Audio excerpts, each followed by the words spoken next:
The following program may contain language of an adult nature. Listener discretion is advised. Views and opinions expressed on the following program are those of the hosts and guests, and not necessarily those of the staff or management of alltalkradio.net. We think it's the banning of We are anonymous. And if you don't know, you better ask somebody. My boy Maxwell Silverhammer and my bottom bitch jerk man will set you straight with some good old true shit and none of the shit that irks me. Hey Maxie baby, I still got them videos. You fill my cereal port perfectly. Bitch.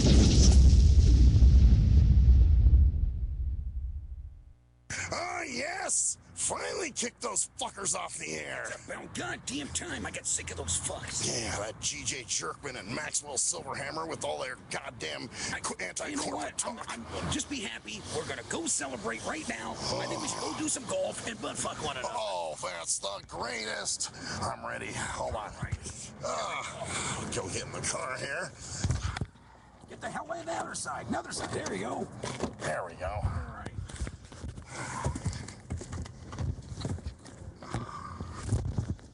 Oh, this is a great day. I'm gonna start it up now. You ready? These bastards. Let's go. Yeah. Bora Bora, here we go.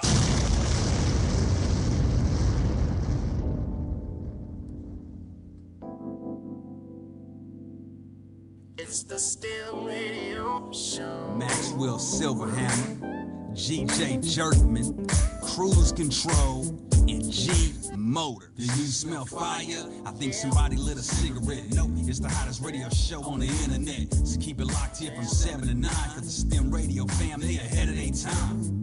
And now it's lesson 1, man, this is lesson 2. No format because they keep it fresh and new. And this is what I call HQ. A win for you, a musical genius, man. They can't paint it like a face is. But if the content is making you sick, take some Dayquil. And if you think that the jocks sound quirky, allow me to introduce you to the shit that irks me. STIM Radio. Welcome to it. If you're gonna get seasick, don't look at the man with the fucked up shirt behind the mic because you may puke. Maxwell Silverhammer. All right, here's the deal. What the hell's with the shirt? This is I had an event today. I know, but so oh I my had to God. corporate. There's so many fucking colors in that thing. That's what I heard. I mean, yeah, that one's like really fucking wild looking. Now, but here's the cool thing. Mm-hmm. You know, I went to 2 things today. One was a lunch and learn thing. And so I spoke, and then after that, we all ate, and they had pizza and chicken wings. And well, you could get something on that, and I would not know. That's just what my coworker was saying. That's funny. And so I was like, we basically went to this thing, and I had pizza and chicken wings, and I know you're going to jump out of here and eat real quick. Man. Yeah. But I dropped some. Yeah, you're talking about food, huh? I dropped some sauce on my shirt. And I'm like, oh, you fuck. did? Oh, yeah, I did. And Where? You probably can't tell. You cannot see it. Well, then I went to this networking ice cream social at this in-home care, one of these personal care I haven't places. eaten all day, and you got to throw up all this fucking food. Well, that's why I'm trying to get through it real quick so you can go run out and eat. But I spilled ice cream on myself, too. So the both places I went, I spilled food on my shirt, but yet because there's so many colors, you can't see them. No, you can't. I couldn't tell. I mean, literally, I could not tell you spilled anything on that. Good. Well, that's good. I'm still going to wash it, though. Well, yeah, I hope so. Shit. Fuck that. Anyway, man, go eat. I'm going to eat, and I'll be right back. All right. Sounds good. And I got some shit that I want to talk about here. First of all, now, I was thinking, everybody always tells you, well, if you're not dreaming, you're not living. And you know what? I think that's a load of bullshit because, I think it's the opposite. I think that once you start dreaming, you stop living. And I'll give you an example. This is like being, when you're high or you're drunk or whatever, okay, it's fun. You enjoy it. But at the same time, you're not really living, And I remember there was a time back in the 90s, let's just say I have a relative that used to always bring home a lot of weed during the summer. And so, one summer, the summer of 96, as a matter of fact, I think I was getting high every fucking day with him. And so it got to the point, I remember thinking, damn, I just wasted this whole goddamn summer because I don't remember any of it. So what's the point? Anyway, So here it was, the whole summer of '96. We're getting high every day. I think there was like one day I was 1 or 2 days of sobriety. The rest of it was, pretty much as soon as he woke up, that's what we do is go out and fucking, get high and we were just high all fucking day. And so looking back, I'm like, man, that summer is like a blur to me. So anyway, same thing with dreaming. Dreaming is okay, great. You're high, you're happy, you're floating on a cloud, that kind of thing. But yet your perspective's not there. So, you're thinking stupid shit. Okay, case in point, I can give several cases and fucking points of this shit. And, it's not just always love, but love is definitely a very strong euphoric feeling.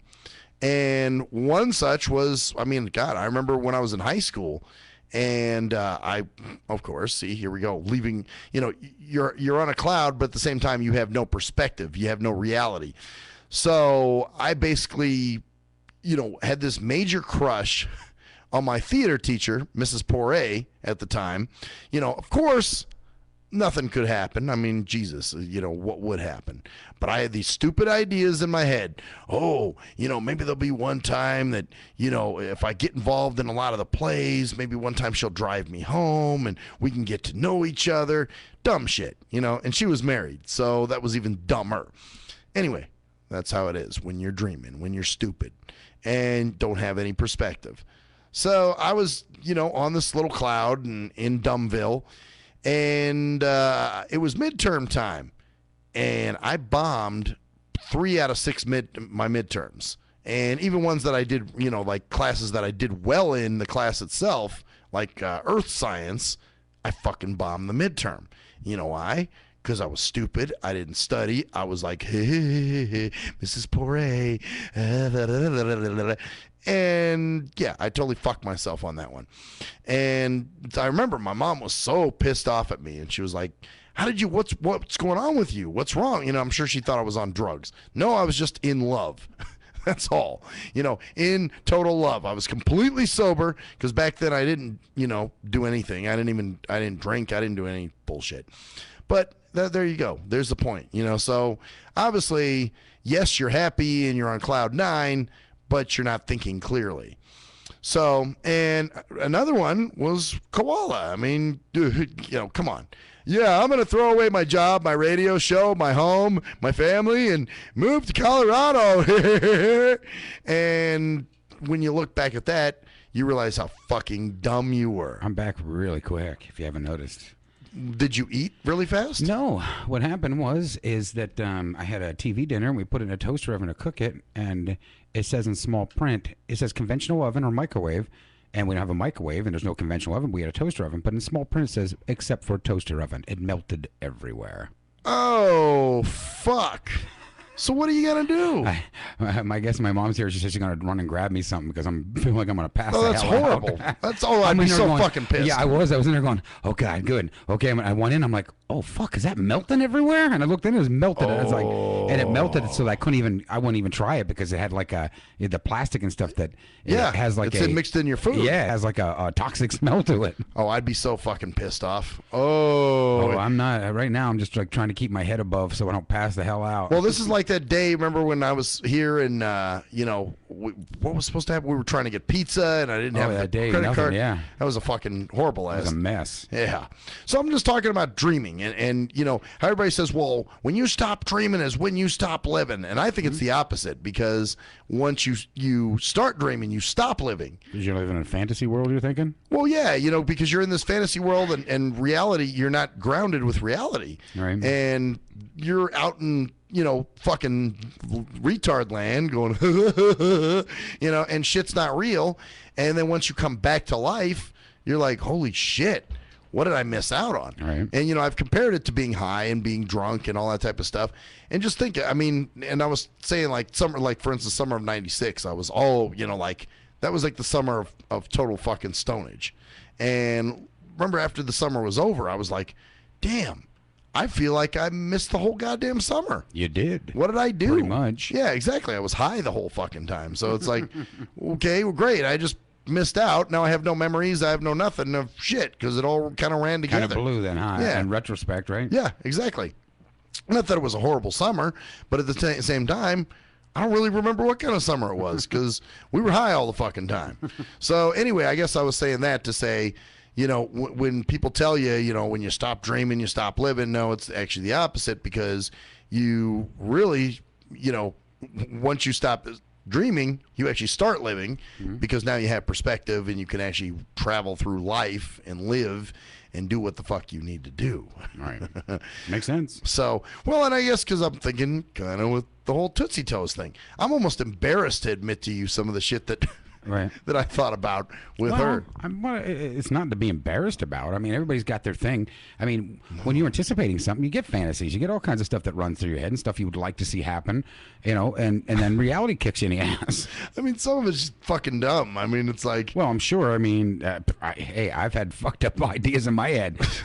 Right? I don't know who hasn't. Well, and you know, because I was thinking all this weird shit like, oh, you know, I'll get to meet her. And you know what I was doing? I'll tell you how fucked up my thinking was. Okay, like around my birthday last year. Right. You know what I honestly thought might happen by some chance? You were going to meet her and make out. Because you're a sneaky motherfucker yourself. Right. So I thought maybe you like poked around and maybe you would pull some surprise, like get her to come to the station or something. Right. Never mind, you've never even talked to her. I wouldn't even know. You don't know who this person is. No. You know, but yet I was like, well, maybe Jerkman's going to pull a like surprise birthday thing for me. You're just hoping for everything and anything, really. I mean, that's what I can't say I haven't thought of stuff like that. You know, like, oh man, you know, when I didn't have somebody and wanted somebody or liked somebody, and you're like, you want that particular person. You get these ideas in your head, like, oh God, today I'll come in and she'll want to be with me, and today will be the day, and we can think of one that we know of that I was into, and I would think, oh, we're doing our show tonight, and you know, maybe tonight will be the night that and no, it just never happened.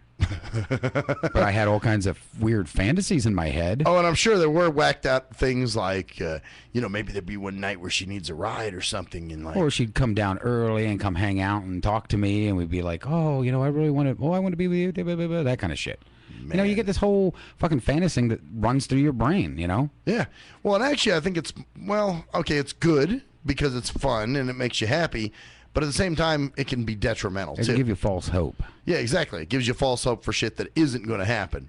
So, pretty much. And, you know, which, you know, I guess people say it's a very pessimistic view, but it, you know, it's what's real, man. I mean, you know, fuck.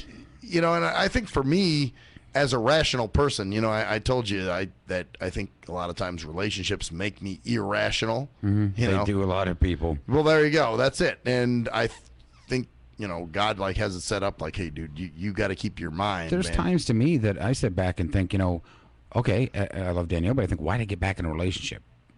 Because you just start to wonder and guess why you do things that you do, because you know there's hurt involved. You know there's all kinds of stuff that's going to be involved. Yeah, true. You know, and you know this, but yet you still do it. Or you don't think about those things at the forefront. No. You know, in your mind, it's this utopian fucking love. You're never mad at each other. Everything goes smooth, and that doesn't work, man. I mean, with me and her, our thing starts now, or we have one more week pretty much together, and then she goes away for 2.5 weeks, then she comes back for a week, but then she has to go to the armory, and then she goes back for another 2.5 weeks. Our time's already starting. We're pretty much, you know, where we're going to barely even see each other. Wow. And I'm sure that didn't even cross your guys' minds when you first got together. No, because then when you fall in love with somebody and you want to spend that time, now all of a sudden they're gone. The time is, you know. So how does your relationship fare at the end of all of it? You don't know. Wow. That's, you know, a lot of times you'd like to say, well, oh, we're going to miss each other so much, and we're going to be, and you probably will, but a lot changes in a year, you know, and especially in a year and a half, because that's really what it's going to be coming down to. We're going to barely see each other off and on for the next, you know, 6 months or so, you know, and then she goes for a year entirely, no time's back. Wow. So, you know, what happens? That's a true test of your relationship, man. Yeah. You know? Wow. Yeah, it is. Huh. Well, you're doing better than me, man. Mine is still, oh, she hasn't come back on the site in a fucking month. What am I going to do? But you know what? Sometimes, and I know it's a need, and I know it's a want and stuff, but sometimes it's better when it's not there. Well, you're right. Because you have that want, you have that need, but you don't have the rest of it. And, oh, I got you. Yeah. Uh-huh. Yeah, you don't have, and for 3 years, I mean, I said in and out. Well, for the beginning part, I didn't want nobody. You knew that. But then when I was ready, I was like, well, I want to find somebody and this and that. And then I did, and I found a great woman. But now we know other circumstances are going to be taking us in different directions. How do you deal with it? Yeah, exactly. Especially in that case, because you're used Right. to being together, used to having time and whatnot. So, and this, for me, this is somebody obviously that I'm into. I've kind of decided I don't want a girl, I want the girl. So Right. I have my mind set on who, but of course that who is not really working out who I want it to be. And there's a reason for it. And like I said back before, what if I would have went out with some of them girls? Well, a couple ones I brought in. Where would I have been? So things happen for the reason, and I know you would like to have somebody, and I understand that. Or Who have doesn't? that person. That person. Yeah. Yeah. Because you've got an attachment, you've kind of grown fond of her and everything. But sometimes it's better it doesn't happen. Yeah, it really is. Well, I mean, and you see that later. Yeah, when you don't. come back to Earth, you know what I'm right, saying? because you're in the euphoria of oh yeah, that is still very much alive. Yeah, man. and then you go for a week or two without seeing anything, and then all of a sudden she sends you the email. You're like, oh my god, there it is. Okay, now we can start. Beep, boop, boop, boop, boop, boop. And then after that, then it goes away again. Then you're like, oh god. Then you're okay for a little bit, day or two. Then you start missing it again. Then you start wanting it again, and it's a bad fucking drug.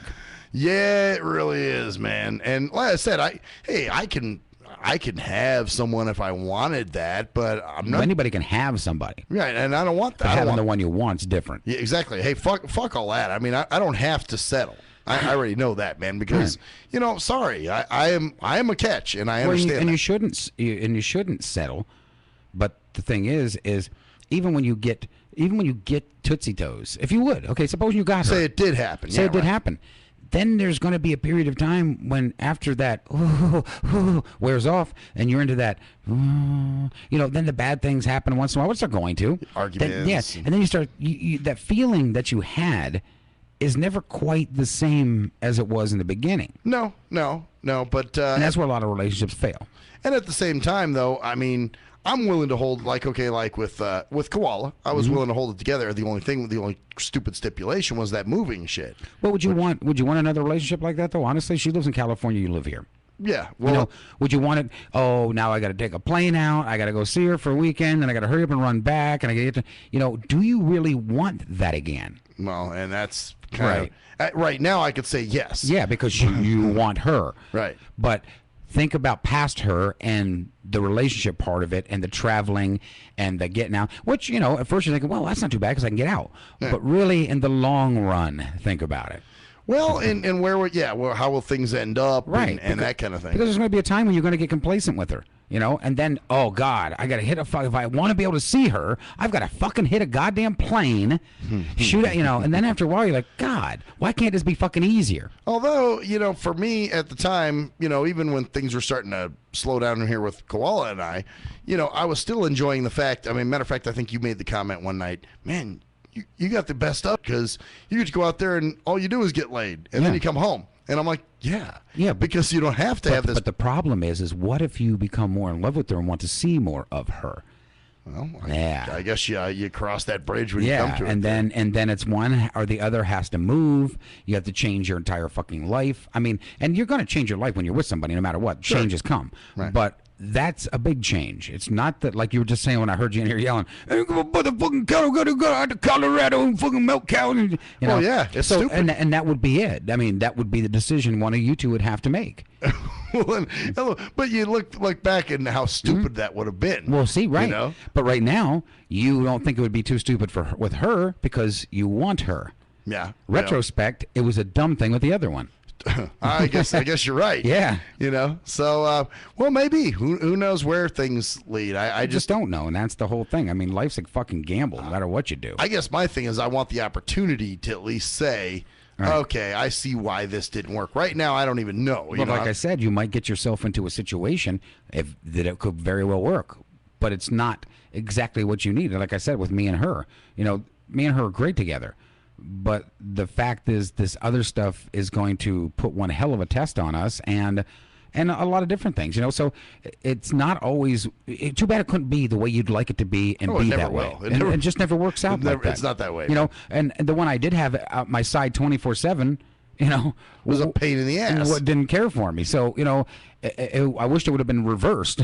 Well, I truly believe, see, now, if you're with somebody every day, you know, you can burn a relationship out. I do believe that. That depends on the person. Some people can, some people can't. It just depends on the people. I mean, we weren't constantly together. We never slept together. So, I mean, in night, we didn't sleep in the same bed. Yeah, but you guys were around each other. That person was always around you. But there was no attention being paid, so it didn't feel like she was around anyhow.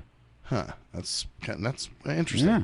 I mean, it was just like it was like having an employee around you, you know? Right, like, oh yeah, go do this, please, thank you. Yeah, or you know, just a working person with you know, not that you just pop in and out. Hey, you know, how's the coffee? We'll go, it's good, you know. Okay, go back to my cubicle. That's what it was like. So, you know, it really wasn't you know, what you think it would be.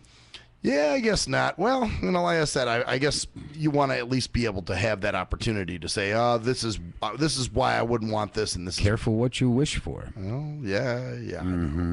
Well, you know, I wished for what I got, and now I'm not sure how what I got's going to work out in the long run because of. And I'm not saying that I don't want to be with her and she doesn't want to be with me. It's just, it's going to be tough, and I know it. Yeah. Yeah, well, but if you're willing to weather it, you know, that's the question. But at least you're getting that opportunity to be able to say yay or nay. You know, it's like, well, good prime example of this is when we went to Flavor Flav's place. How can we promote his chicken when we never got to taste it? Yeah, they never let you taste it. So same shit here. It's like, well, if I can't taste it, how can I say either way? But that's the whole thing. What if we would have been anticipating tasting that chicken, and after we got to taste that chicken, we got food poisoning? Well, that's very possible. But hey, at least you had the food poisoning to say it sucked shit. We'll be right back.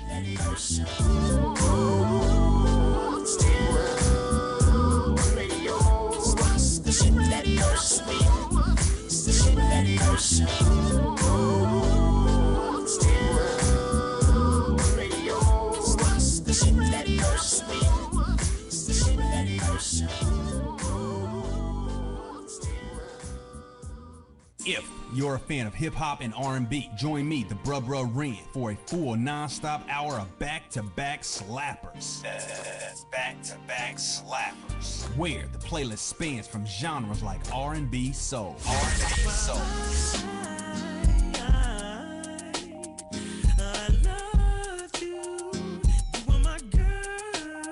Hip-hop bangers like.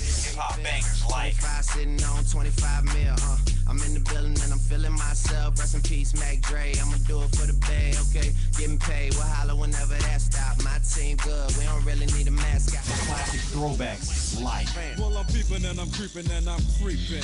But I damn near got caught, cause my beeper kept beeping. Now it's time for me to make my impression felt. So sit back, relax, and strap on your seatbelt. You've never been on a ride like this before. Every Friday night at 9 o'clock Pacific Standard Time. And Saturday at midnight Eastern Standard Time. Only on the Tough Love Show on JNJ.FM. Hey, most people don't plan to fail, but a lot of people fail to plan, and it really don't have to be like that. What you know about an IRA or a tax-deferred 401k? What you gotta pay to the government? Ever heard of a tax-exempt retirement?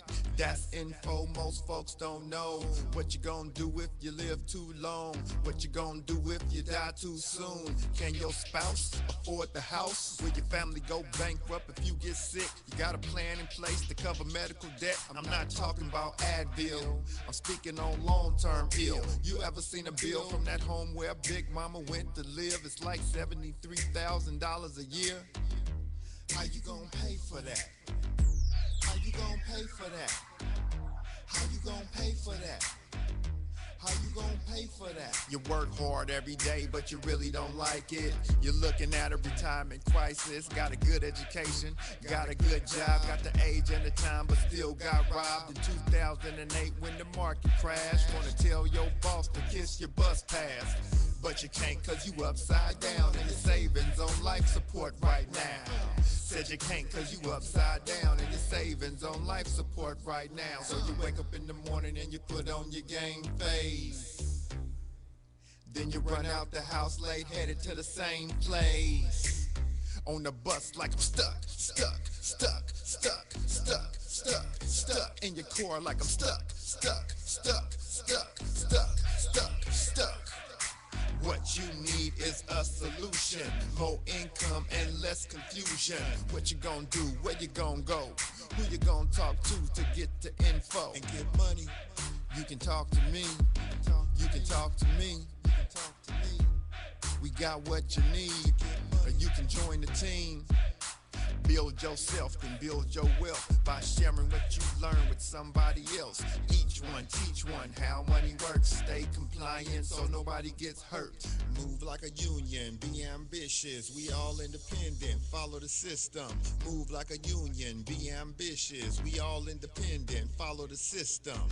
Hey, this is Travis. This song was recorded to get your attention. I have some powerful financial information that you should hear. The things that you need to put in place for a solid financial foundation in case you live too long, die too soon, if you become disabled or need to go into a home, or if you simply need access to a tax-free supplemental retirement or emergency fund. We have the information to put these proper plans in place in case any of these things happen.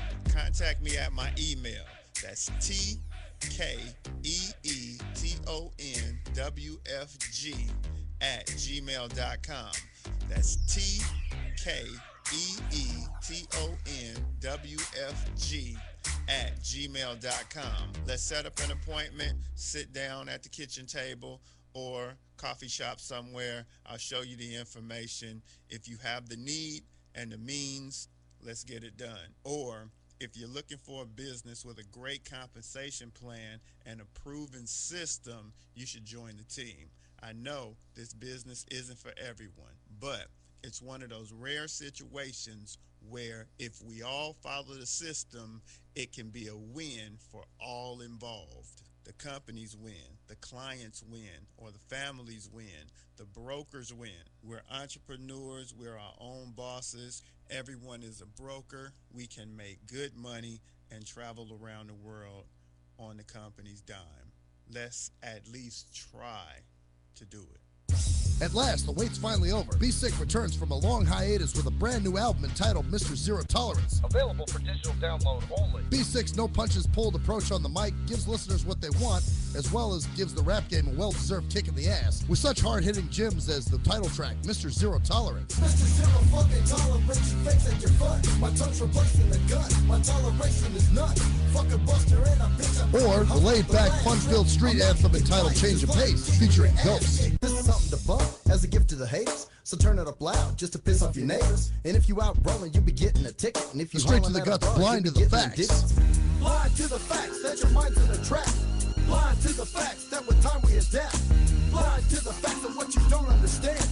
Blind to the facts by the media scams. Blind to the facts of what you read in a book. Blind to the facts of Download your copy today of Mr. Zero Tolerance from www.cdbaby.com or go to www.cdbaby.com/cd/bsick2. Download your copy today. Keep the realness in the rap game. Yee! What up, though? It's the undeniable JT Money, a.k.a. the Bitchizer, and you tuned in to STIM Radio with Maxwell Silverhammer and GJ the Jerk Man. Heavy that. And guess what? They hate hoes almost as much as I do. So don't sleep on these cats. And speaking of sleeping, don't forget to check out my new single, Hustling, from my new project, Morning Wood. It's going down heavy, baby. And speaking of being out, I'm out like a busted traffic, like you already know. Get him, Jay!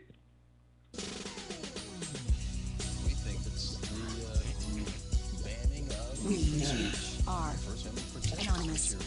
And if you don't know, you better ask somebody. My boy Maxwell Silverhammer and my bottom bitch Jerk Man will set you straight with some good old true shit and none of that shit that irks me. Hey Maxie baby, I still got them videos. You fill my cereal port perfectly. Bitch.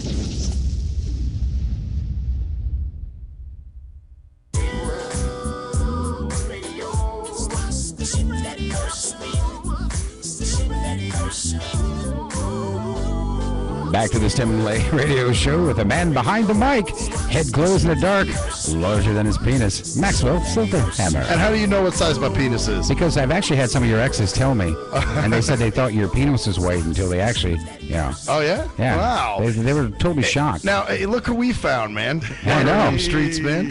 He went around the block and came back to give us a report. Yeah, it's like, damn, what happened to this man?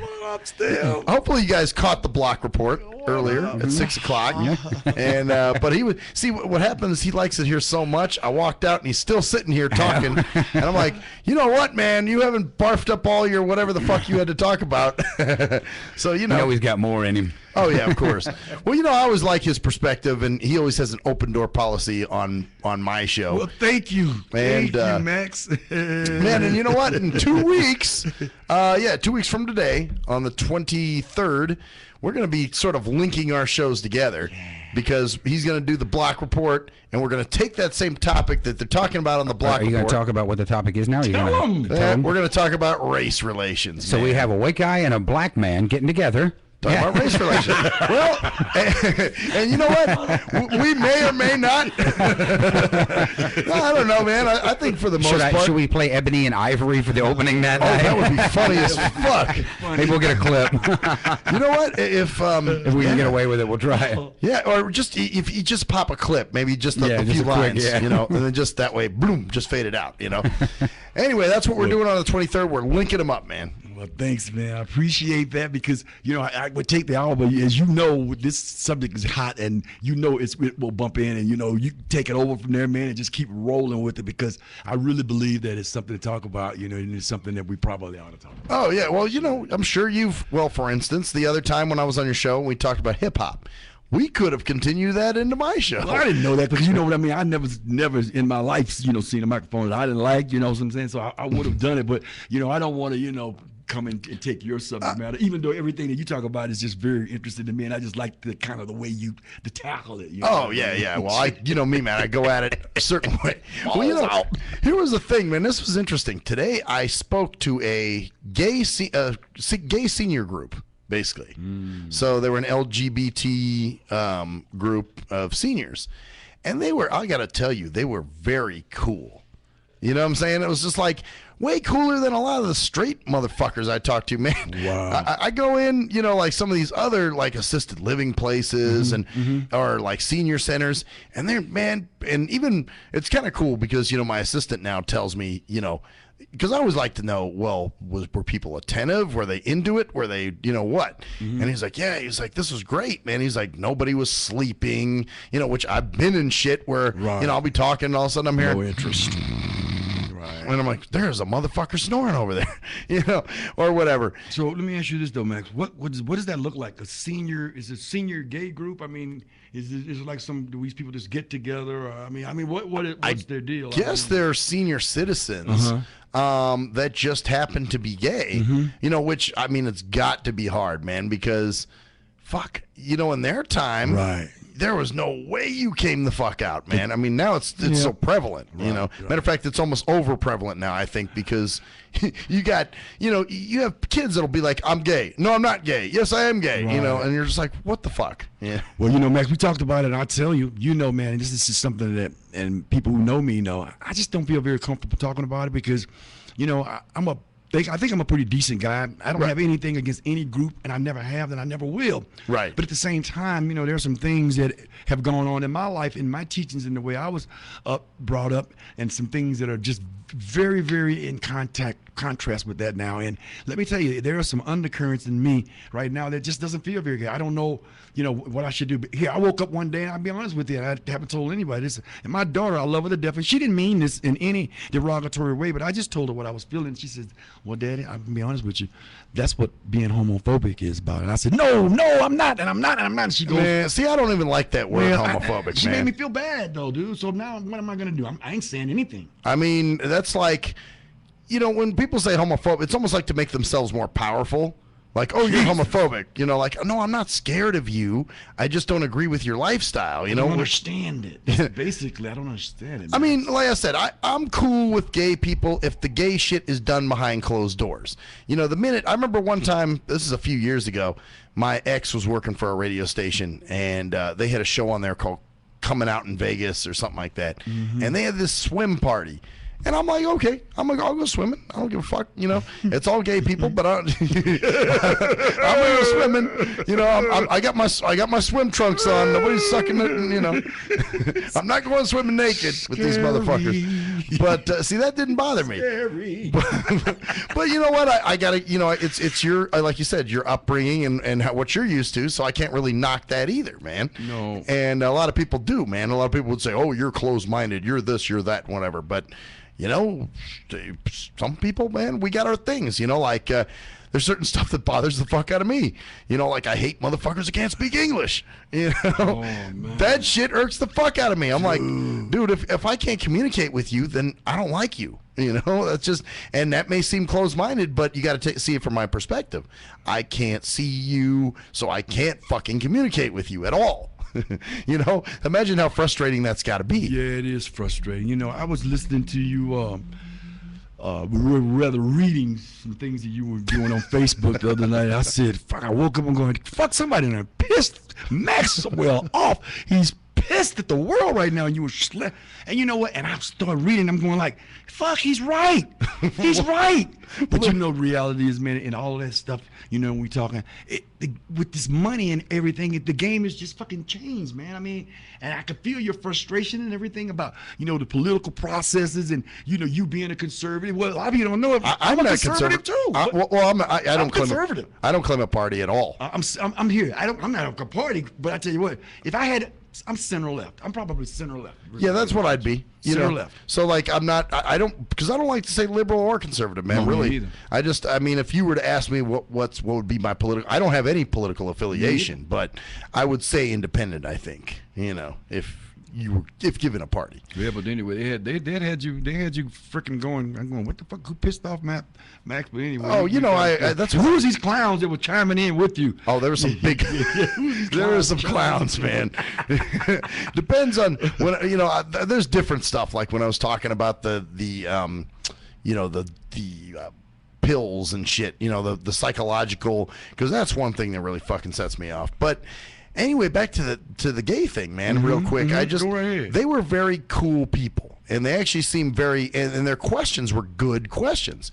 Like I said, I'll go to some of these things, and these motherfuckers half listen, you know, and these are straight people, and they'll just say really dumb, off-the-wall shit, you know, like, I remember one time I went in and gave a speech, and then this guy asked me afterwards, hey, how do you tell time if you're blind? Hey, dumb fuck. Oh, I'm not here to sit here and talk about me. I'm here to talk about my program that I'm promoting. Wow. You know what I'm saying?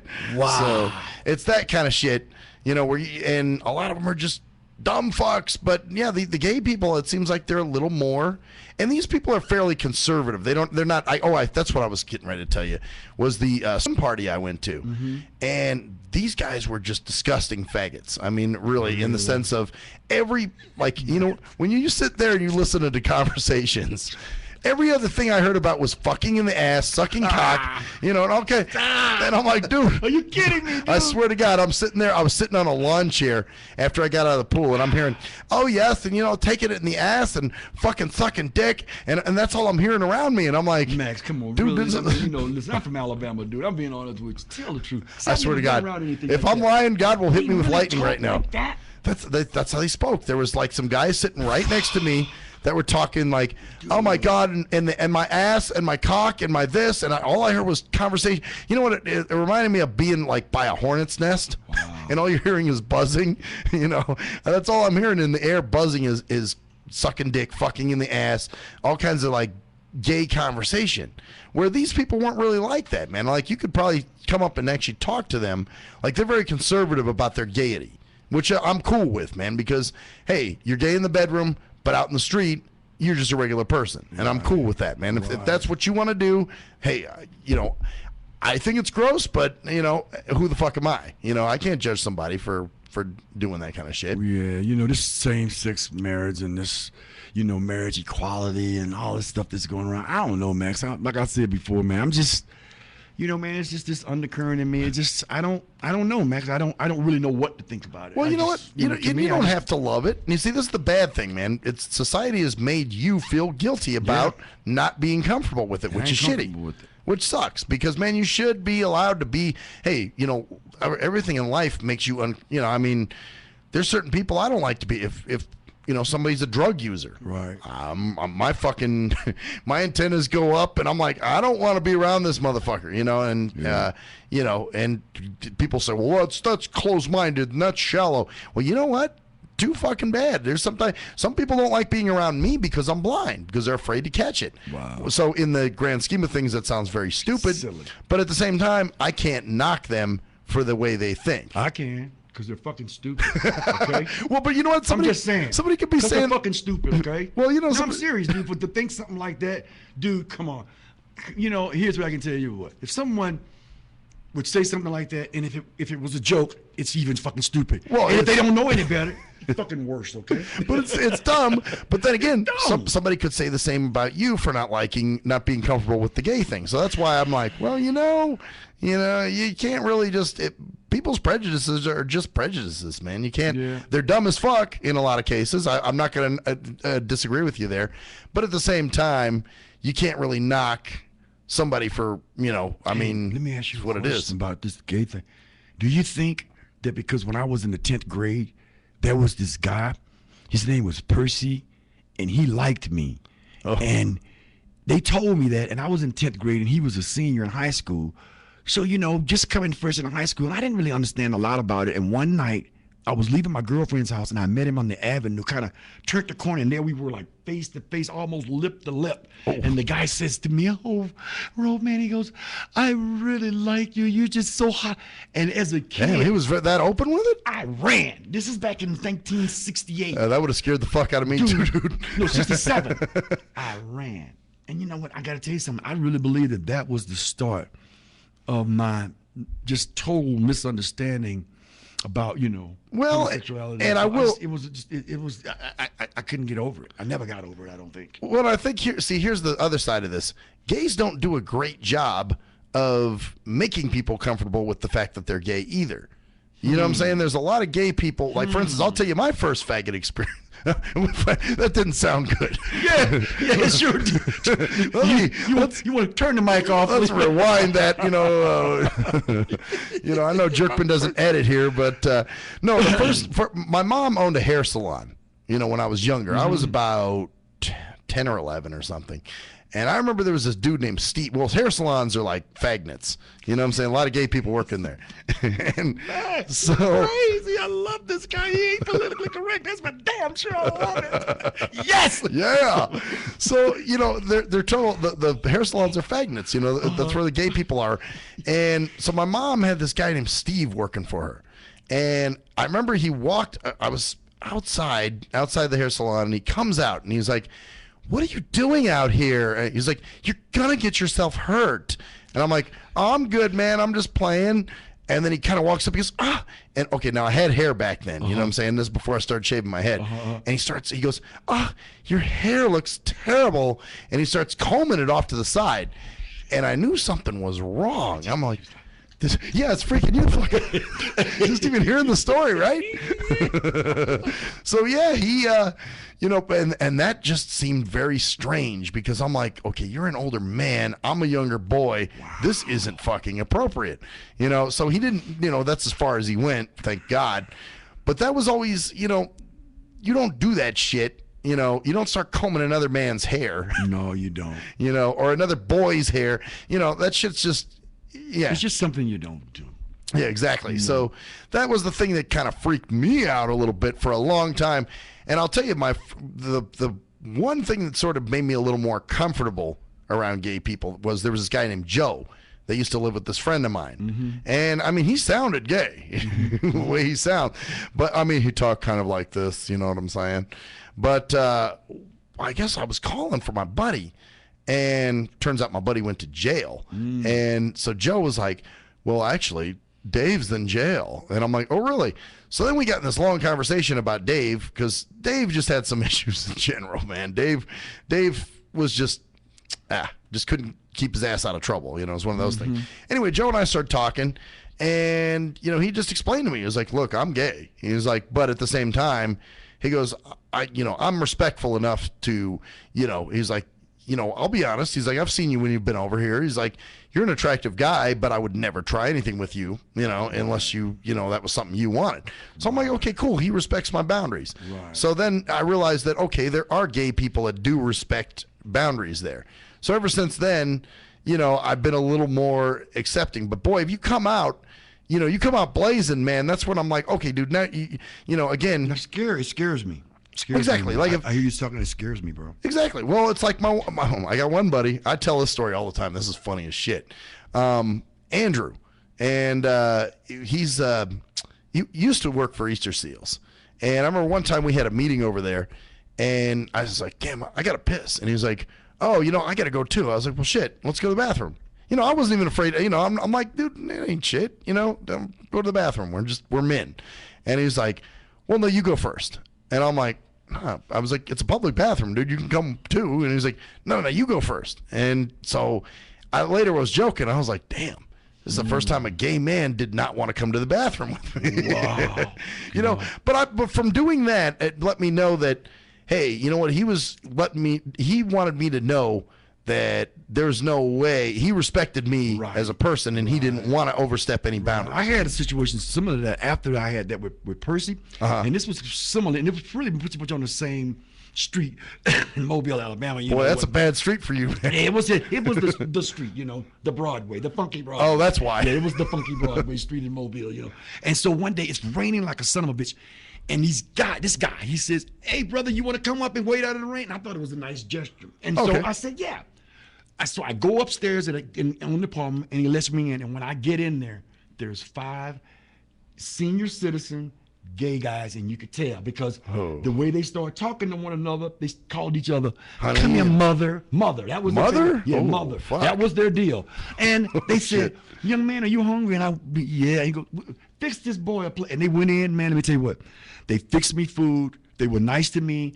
They maintained their boundaries. The word homosexual, gay, faggot, it never came up. All we had was just a normal conversation. They fed me until the rain stopped, and then I said goodbye. And that was it. That was a really great experience for me. Yeah, but so I can tell you what, outside of that one, every time I seem to get in contact with them, they want to fuck me, man. And I'm not into that shit. I know what you're saying, man. They want me, man. I've been in the same. Well, shit. I mean, being blind, man. A lot of them, I think. Well, either one or two things. Either I don't care because it's just a hole for me to stick my dick in and I can't see where it is. Right. Or, that I'm desperate for sex and I'm just happy to have any sexual contact with somebody. Which there are people like that actually think, well, he doesn't care because he doesn't have sex, so he'll just be happy to feel a mouth on his cock or something. And yeah, some are very abrupt and in your face with it. Or the ones I really hate is when I'm like, look, dude, I'm not gay. Well, how do you know if you've never tried it? Dude, I'm going to tell you right now. Those are the ones who, when they get their ass beat, they deserve it, honestly. I got to ask you this question. I really like asking you questions because my friend told me this and I got to ask you. Okay. Because I don't know how I didn't even answer the fucking question because I didn't like it, but I'm somebody ask you. Right. Now, with this whole gay thing, he thinks that I'm really crazy. He thinks I'm phobic and all of this, which I know I'm not phobic. I just don't understand it. Right. And he asked me this question. I'm going to ask you. This whole thing of allowing, the freedom to marry, all of that, how will it really have an effect on Maxwell Silverhammer's life? How will it really have an effect on your life? It really won't, man. I don't care. I mean, you want to get married, do your thing. I couldn't bring it to my tongue to say it. That's what I felt, but I wouldn't say it. I see. I wouldn't say it. Well, you have hang-ups, and that's all right, man. Hang-ups are hang-ups. Like I said, people have hang-ups dealing with me. They have hang-ups dealing with you, because you're a black man. You probably have people fucking, grabbing their fucking purses or putting their hands on their wallets and shit. Move to the other side of the hall. Yeah, yeah. Especially when I was really big. They thought, here I am, I'm a big guy, but I wouldn't hurt a flea, dude. Well, you're 63. Yeah, so 63, obviously you grew up in some pretty fucking racist times, man. In some pretty racist places. And you were in Alabama. Mobile. I mean, dude, you talk about stepping in the hornet's nest. Yeah, you were in Alabama in the 60s, dude. That's like Did I tell you the story about my partner? He come down there to Alabama. He was playing basketball from New York, and they caught the bus down to Alabama to play in a basketball tournament. So they stopped at the little old country store, and Carl Haynes was his name. He said to the guy, he was out there, and they just wanted to get some sodas and coffee rolls and things. And so he goes to the guy, and he goes, because he saw some black people there, and he just asked him, he goes, is he a white guy? Yeah, he was a white guy. The guy who's black guy, Carl was a black guy, but the guy he's talking to is a white guy, because it's all, basketball. Come on, it's all basketball. Come on, Max.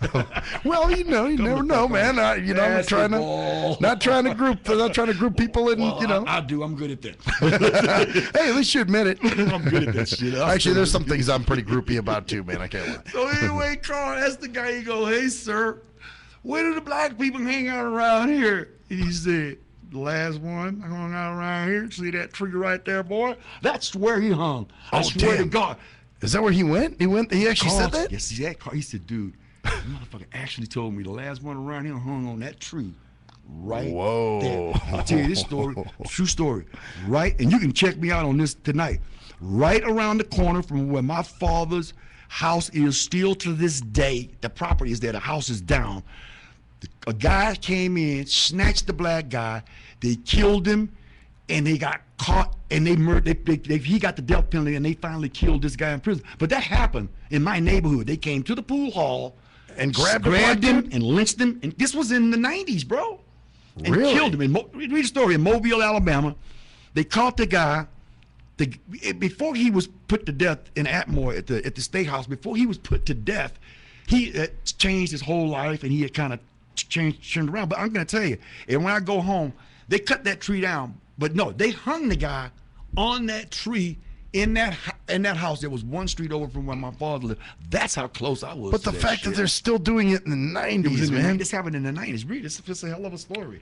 Wow. It's a hell of a story. It's still on the internet to this day. It just seems so crazy to me, man. You know what? We'll be right back, and we'll talk more about this crazy shit. Hey!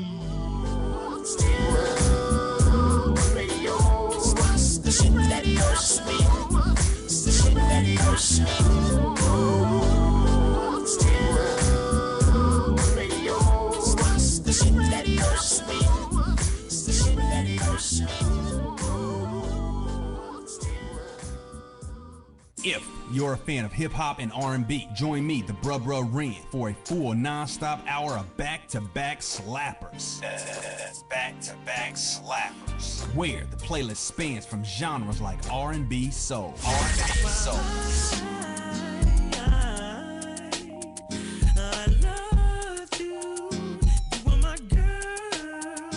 hip-hop bangers like.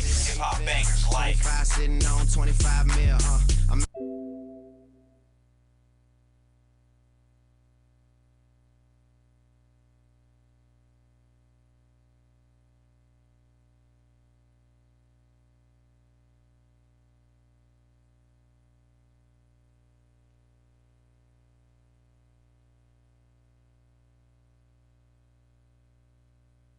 Top hour of back-to-back slappers. Back-to-back slappers. Where the playlist spans from genres like R&B, soul, hip-hop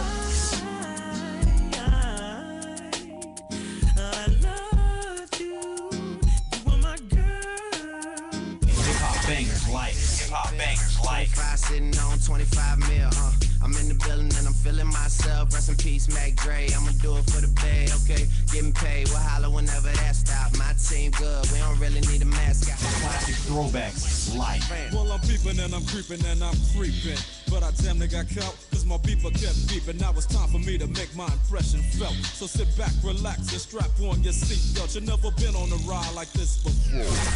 Every Friday night at 9 o'clock Pacific Standard Time. And Saturday at midnight Eastern Standard Time. Only on the Tough Love Show on JNJ.FM. Hey, most people don't plan to fail, but a lot of people fail to plan, and it really don't have to be like that. What you know about an IRA or a tax-deferred 401k? What you gotta pay to the government? Ever heard of a tax-exempt retirement? That's info most folks don't know. What you gonna do if you live too long? What you gonna do if you die too soon? Can your spouse afford the house? Will your family go bankrupt if you get sick? You got a plan in place to cover medical debt? I'm not talking about Advil, I'm speaking on long-term ill. You ever seen a bill from that home where Big Mama went to live? It's like $73,000 a year. How you gonna pay for that? How you gonna pay for that? How you gonna pay for that? How you gonna pay for that? You work hard every day, but you really don't like it. You're looking at a retirement crisis. Got a good education, got a good job, got the age and the time, but still got robbed in 2008 when the market crashed. Wanna tell your boss to kiss your bus pass, but you can't cause you upside down and your savings on life support right now. Said you can't cause you upside down and your savings on life support right now. So you wake up in the morning and you put on your game face. Then you run out the house late, headed to the same place.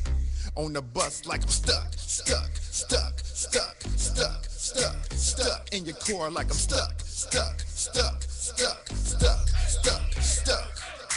What you need is a solution, more income and less confusion. What you gonna do, where you gonna go, who you gonna talk to get the info and get money. You can talk to me, you can talk to me, you can talk to me. We got what you need, or you can join the team. Build yourself, then build your wealth by sharing what you learn with somebody else. Each one, teach one how money works. Stay compliant so nobody gets hurt. Move like a union, be ambitious. We all independent, follow the system. Move like a union, be ambitious. We all independent, follow the system. Hey, this is Travis. This song was recorded to get your attention. I have some powerful financial information that you should hear. The things that you need to put in place for a solid financial foundation in case you live too long, die too soon, if you become disabled or need to go into a home, or if you simply need access to a tax-free supplemental retirement or emergency fund. We have the information to put these proper plans in place in case any of these things happen. Contact me at my email. That's TKEETONWFG@gmail.com. That's TKEETONWFG@gmail.com. Let's set up an appointment, sit down at the kitchen table or coffee shop somewhere. I'll show you the information. If you have the need and the means, let's get it done. Or if you're looking for a business with a great compensation plan and a proven system, you should join the team. I know this business isn't for everyone. Yee! What up, though? It's the novel JT Money, a.k.a. the Bitchizer, and you tuned in to STIM Radio with Maxwell Silverhammer and GJ the Jerkman. Heavy that. And guess what? They hate hoes almost as much as I do, so don't sleep on these cats. And speaking of sleeping, don't forget to check out my new single, Hustling, from my new project, Morning Wood. It's going down heavy, baby. And speaking of being out, I'm out like a busted traffic, like you already know. Get him, Jay!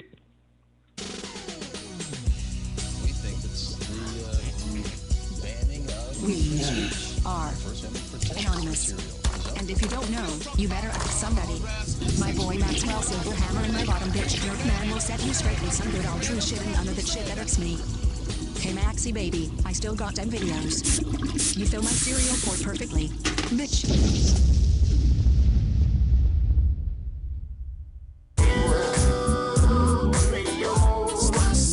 Back to the STIM radio show with the man behind the mic has the answers to everything besides why his hair won't grow. Maxwell Silverhammer. Well, I'll tell you about my pubes. I said hair on your head. That's hair too. You know, I do shave that. And your head. Yeah, well, I shave them both. You know, I keep my balls like I keep my hair. You know. Anyway, hour 2, segment 3 of the shit that fucking irks me. The shit that bothers the fuck out of me. The fuck out of Max. So you were talking about my my rants on Facebook. Which one in particular? You was talking about the political process, and you were saying, you know, hey, people don't understand and they don't respect this and that, and then all of a sudden, I mean, some guy was coming in and yeah. And you here was the part that got me. You said, hey, listen, people don't understand why I vote for them and why I give people my respect. Now it just seems like, people are supporting people and they're following people for the wrong reasons. And you say the reason that I follow people is because they have the same opinions about things that I do, and that's why I do it. And that's when I interjected and I just said, Max, God bless you, I love you, man, but I'm gonna be flat out on I don't fucking vote. Yeah, those fucking days are over. Actually, that was my buddy who said that. The fucking money is involved now, bro. Well, he you know how you were just saying, you got friends that are fucking idiots. Yep, they all are. I love them though, but they're all idiots. So well, that's the thing. He's kind of stuck on that. I mean, he's a great guy. I love the dude, but at the same time, it's like, man, dude, you got to get out of this conservative. You know what I'm saying? It's that groupthink. Either way, anybody's too liberal or too conservative. It's like, man, come on, stop claiming parties. Stop choosing your favorite gangbanger. Well, here's something. I heard you heard the term "stuck in the middle." Stuck in the middle is really not a good place to be. I don't know. Sometimes I think, Max, you know what? You ought to take a side somewhere. I mean, here's what I can tell you. I think if you did the Ben Franklin close with yourself and you put all these things on the left side of the page while you think you're a left, if you take all the things you put on the right side of the page, you know what? I think the side of the page that you'll have the most stuff on is probably where you'll end up, is what I think. Well, here's the thing, though, man. I mean, there's certain issues that I'm very liberal about. But then there's certain issues that I'm very conservative about. So, I think it's just a good a balance, man. I never want to just claim a party, because again, we see that both parties are full of shit and it's all about money. So for me, it depends on the issue. I would vote on the issue itself. Like, for instance, personally, I think, hey, fuck it, legalize all drugs. If people want to be stupid and use, that's good. That's their business, man. So what you're saying is that you're kind of like the Rand Paul. Rand Paul says, we should do it. I don't know. I think about the public health and welfare, and legalizing all drugs and what kind of effect that would have on children. And I don't know. I mean, look at alcohol and cigarettes. I mean, that's legal as shit. But you're right. People are fine. Hell, they even and now they have this legal marijuana, which is dangerous. I've actually known people that have used it, and it makes them have anxiety and panic attacks and crazy shit. Yeah. So it's like, dude, So I mean, if you're dumb enough to use it and knowing the effects, then fuck it. I mean, obviously, just because it's out there doesn't necessarily mean that you're going to use it. I mean, there's certain things that I've just never been interested in. I just think, if you would legalize all drugs, I started thinking about heroin and meth and some of the hard stuff. If you gave people carte blanche to use that stuff, what kind of society would we really be living in? I'd almost think it wouldn't be safe for those people, because if it was legal, I don't know, man, it could be open season on those fucking people, because let me tell you what, those kind of drugs, they really make people act and react in a whole lot of different ways. And I don't know if that would work. I don't. Well, I really don't. The certain behaviors. Now, like the criminal element would probably be out of it as much, because that's for sure. Now you have, obviously it's legal. So, the problem is now with meth heads, the reason they're stealing shit and breaking into houses and whatever, because, it's illegal and it costs this much and they need the money and all kinds of other crazy shit. So I think the criminal element will be out of it. But the problem is, you're right, the behavioral element. But then again, look how some people act when they drink. But the word on the streets in Colorado is that the brothers in Colorado who are growing pot and who are selling pot, they're not selling their pot to no dispensaries to sell. They're still selling it on the streets. And the reason why is because they don't want to be slaves to all the rules and the regulations that the state has if you want to sell marijuana. And not only that, the people who sell legally, those prices are regulated. Their profit structure is very good. But for some, young kid, he can sell his pot for whatever he wants. He can sell it for 25 and 8 versus 50 or whatever, and hey, so the criminal element does subside, but I don't know if it will completely go away. Criminals always will find a way to get into something legal and make money, from it. Well, that's true. I mean, but I guess that's the whole point. It's kind of like the the telemarketer mindset. Oh, well, we got a telezapper. It fucks up the auto dialers now. Right. And the auto dialer's like, yeah, well, we got this shit. Right. You know, so it's a never-ending battle, you know, that nobody ever wins because, you know, everybody one-ups each other all the time. Alcohol has been legal for as long as I've been around, and my grandmother, God bless her soul, she sold alcohol, and she bought an illegal alcohol. They called it moonshine. It was corn liquor. And I remembered they would put the bottles into the kids, and they would have us go get it, deliver it. I remember 2 bits, 4 bits, go get me 4 bits. 2 bits was, I think, a quarter. 4 bits was 50 cents. Damn. You know, and I remember they would put the bottles down, and the kids, they would rewash the bottles, and they would send you over to Mr. Sam's house, and you would go over to Mr. Sam's house, and he would fill the bottle up. I remember the tin funnels they would fill it up with, and alcohol was illegal. And my daddy hated that shit because he would go, damn, I wish your grandmother would go to the state store and buy some real scotch, but she didn't like that shit. She only wanted the corn liquor. So my point is that even when it's legal, I think people will still try to find a way, you know what I'm saying, to make money on it, even within the league, within its legality. Well, I mean, you know, now you have underage drinking. So, you know, you get people that'll be like, all right, well, you know, you pay me this much, I'll go in and buy you kids some alcohol, right, you know, and shit like that. So that's still, which, you know, I think with the drinking age, all this shit is my liberal side coming out now. Mm-hmm. You know, I think with you got kids in Europe that drink when they're, 10 years old? Right. And, you know, you don't see as many problems. And I think because the stigma being behind it, you know, that's a lot of what's going on. I think we put a whole stigma of, well, you can't drink, it's evil, it'll turn you, it's a gateway drug, you know, and all these little fucked up things to scare you. I think if these things, it's kind of like when people say, you know, don't, you know, well, the Adam and Eve theory, you know, don't eat the fucking apple. Right. Then here comes the snake. You know, you can eat that apple. You can eat that fucking apple. Yep, Come on, and man. they will eat that apple. So it's like, well, you know, you're telling people they shouldn't do this. You know, why not make it a, you know, if it was something that was so legal and in your face, I don't think there'd be that big of an interest in it because it's not bad, you know? You lucked out today. You're talking to a professional drinker. I used to be a professional drinker. And oh, really? Yeah. Big time problems with alcohol. And God, Jesus Christ, big time problems with alcohol. So, you know, you probably came to the source. You know, I've been through quite a few programs. You know, I can break my anonymity if I want to. I've been into the rehab. I've been into the whole thing for alcohol. I've been there. And you know, the thing about that is this, and I have to agree with you that there's really nothing wrong with drinking. As a matter of fact, drinking is fun. I just never could figure out how to do it and do it like a gentleman. I really couldn't. But I say this to anyone, and I take my hat off to someone who can come into a nice meal and have that one glass of wine and they're walk done. away and they're done. See, I don't understand fucking people like that. I think they're sick because something's wrong with them because there's just no way that one glass of wine would be able to suffice a guy like me. Well, you know what? And when I do drink, I'm one of those what they call a binge drinker, and I'm still that way. Like, for instance, on the weekends, you know, I'll get pretty fucking smashed. Matter of fact, you'll probably start seeing some of my Facebook posts on the weekends, like on Saturday nights. Shit than what you've been doing already. Oh yeah. No, there's been some shit where I'll wake up the next morning and go, "What the fuck did I do?" And then I'll get on my Facebook and be like, "Oh, this motherfucking post." Oh shit, Max. Yeah, and I'll say really crazy shit. So you haven't seen that yet, but that's the binge drinking. You know, like I said, all Monday through Friday, I'm sober as a judge, as they say. But as soon as like Saturday night hits, you know, my buddy comes over or something, I'll be like, "Hey man, let's go get something to eat.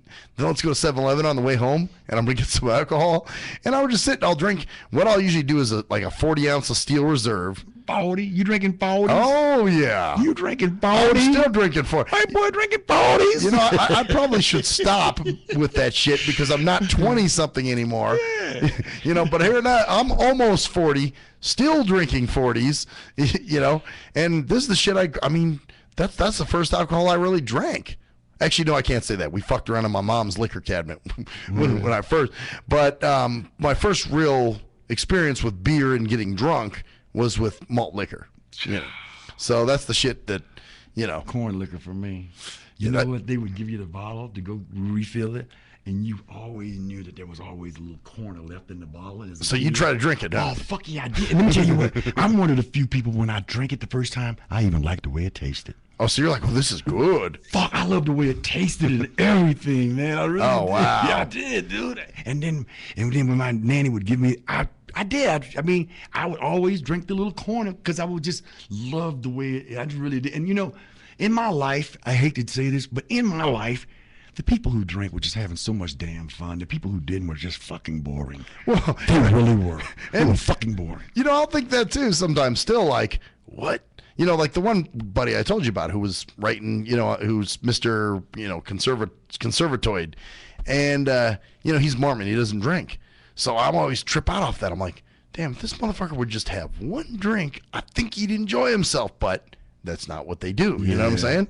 So I know what you're saying. You can kind of look at that and be like, man, if you just would try it, maybe you'd, you know, not saying you have to get hooked on it or love it, but hey, man, at least, you know, get the experience. You know? Well, you know, for some people, one's too many, 1,000 ain't enough. You know, you heard. Yeah. Too many, 1,000 ain't enough. You know, I tell you, I've seen the people who had never drank before in their lives, and right around 21 or 22, they decided that they would drink, and they never came back from it, bro. I've seen that, and never came back. One of my greatest musicians of all time, Jaco Pastorius, he never drank. He had some Indian in his blood, and he never drank until he got like in his 30s. And, oh, wow. And he started, maybe even later than that. And he became an alcoholic in his late 30s. Immediately, and he was killed because of it. Because he was a world-renowned bass player, world-renowned. And he went to a gig, some other people were playing. They didn't know who he was, and he was drunk. And he jumped up on the stage going, "Lend me that bass, you don't know what you're doing." But they didn't even know he was the great Jaco Pastorius. They shot him. Oh, so they just thought he was some nut? Yeah, and it was Jaco Pastorius who was just, when I tell you, the creme de la creme. Now, I don't know, you know, like, remember we were talking hip-hop, and I was like, I was throwing out names that you were going, who the fuck is that? Okay, so who is this guy? Jaco Pastorius is a fusion jazz bass player that played some bass lines to this day I don't think most people could ever even duplicate. Oh, wow. You know, he did some things on the bass that was just, I mean, phenomenal. And he was Cuban, and he was just world renowned in the little clique of that type of jazz, and I was crazy about it at that time. But I just saw the effects of what happened to him, and he just never drank. And there's just some people, when I go back to that point, I was making one's too many, and that was with him. And when one was too many, and he started drinking, and he never stopped, and it eventually just took him out. Yeah, took him out. Yeah. Well, really you know, did. and that's like, or I'll see people all of a sudden, you know, they've never smoked weed, they were very against it, and then all of a sudden they'll start doing it, you know, say in their 30s or something, and you're just like, whoa, dude, isn't this a little late to be starting this shit? You know, I heard you say a few minutes ago, too, you know, they legalized other things and stuff like that, and I always tell people when they give me, you know, that analogy, you know, just because we got it wrong with alcohol, that don't mean we got to get it wrong with any of this other shit. Well, that's it. You know what I mean? But everybody always demonizes everything, and it's like, you know what, maybe if it was legal, people wouldn't give that much of a shit about it. You know, and look at Starbucks. As a matter of fact, I was talking to the driver on the way over here, and he was telling me he actually knew a woman who went to Starbucks 3 times a day. Now, now you know how expensive Starbucks fucking coffee is. Oh, yeah, I've done the top Starbucks bill. They're right. $3,000 a year for some people. Yep. More than that for others. Isn't that crazy? Yeah, it's crazy. And see, and this guy actually said this woman wound up having to go to counseling because she had a problem with Starbucks. I mean, she was spending $30 a day there. Yeah. So obviously, you know, you got a problem at that point. And you know, because I'm thinking, well, okay, if you go every morning, maybe, and then you know, we start talking about other things. And one thing my stepmom used to do, and I remember every morning, big gulp of Pepsi with extra ice. That was her shit. And I'm like, damn, you know. Sugary. Well, that's it. And she was hooked. I don't know if she still does shit like that, but I should ask her next time I saw her 4th of July. I forgot to ask her. But when I see her again, I'm going to say, you know, do you still do your big gulp in the morning? You know, some of the guidelines for some people with that, you know, overindulgence deal, it's like if it gets to the point where whatever you're taking and whatever you're doing, if it's manifesting itself in your life in a negative way, like if you're spending $30 a day on Starbucks and you're not making your car payment. Oh, yeah, you got a problem. Yeah, you got a problem. You know, but my thinking is this: if you could smoke an ounce of weed every day, you can afford it to smoke it every day, and it's not making you some goofy bastard. Smoke it if that's what you. Well, like. yeah, that's it. If you're what they call a functioning user or a functioning alcoholic or whatever. you know. I'll tell you a story. I always tell this story because I get sick when I think about it. My wife and I, we go to dinner, and there was a bunch of us, and this table, it said about 10 people across family, and they come over and and the lady comes out with this one big, huge carafe of wine, and it's a bottle, and they sit there, and I'm not drinking, I don't drink. And so I'm sitting there, and I'm watching these people, and they eat, and then they leave. The lady comes to clean off the table, and I swear to you, half of the bottle of wine was still there. I couldn't eat anymore. Wow. I lost my appetite because I didn't understand how it was minimum of 6 adults and children, teenagers at that table, that they could do that.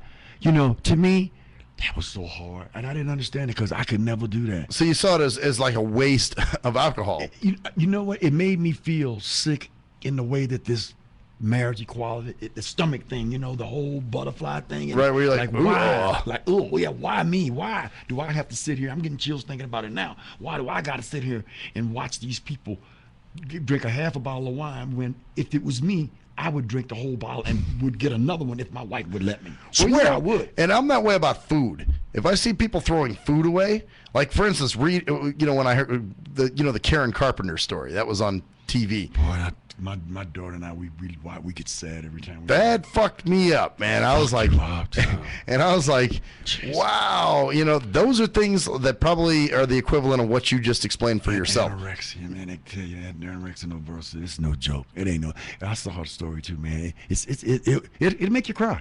Well, Well, you know what's even worse though? Bulimia. Yeah, bulimia. Because now you're forcing yourself to barf or to shit, through the use of laxatives and all kinds of other crazy stuff, and you fuck up your whole, your metabolism and everything, man. So those are just crazy, fucked up compulsions that people have, and to me, that just bothers me. Yeah, but that makes me feel that queasy. Yeah, you know why? Because here's the thing about it is that when it gets to that point, you know that these people's life are fucked up. It's unmanageable. They're taking down family members because these family members are watching them, just dwindle away in front of them. And, you talk sense to them. You get the medical help. You get all the spiritual help. And they still don't get it. Well, that's it. They're programmed a certain way. Right. And you're just like, you know what? And I remember there was a girl I was talking to on a chat line one time who admitted to me that she was, I think she said bulimic or something. And right after that, I was like, oh, goodbye.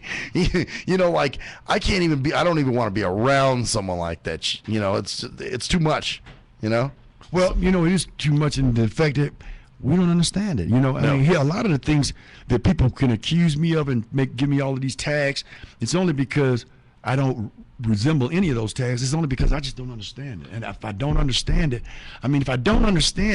what do you expect from me? I mean, what do you? And you can't understand everything.